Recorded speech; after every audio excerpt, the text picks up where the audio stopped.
అరుణాచల ప్రవేశము అంత తేలికైన విషయం కాదు. అరుణాచలంలోకి వెళ్ళాడు అంటే వాడికి ఏదో అధికారం ఉంది, పరమేశ్వరానుగ్రహాన్ని పొంది ఉన్నాడని గుర్తు. అరుణాచలం వెళ్ళి అడగని వాడిది పాపం తప్ప, అరుణాచలం వెళ్ళినటువంటి వాడికి, అరుణాచలం వెళ్ళి ప్రార్థించిన వాడికి సాధారణంగా కోరిక తీరకపోవడం అన్నది ఉండదు. చిత్రగుప్తుడు గీత గీస్తాట, ఈ జీవుడు అరుణాచలం వెళ్ళాడు కాబట్టి తరువాత అని గీత గీస్తాడు.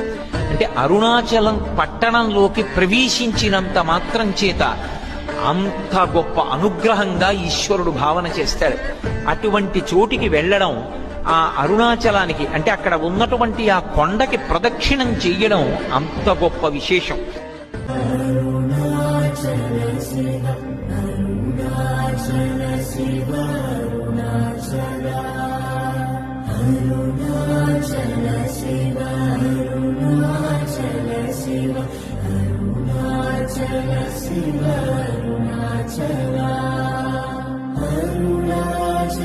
Shiva, Arunachala Shiva, Arunachala Shiva.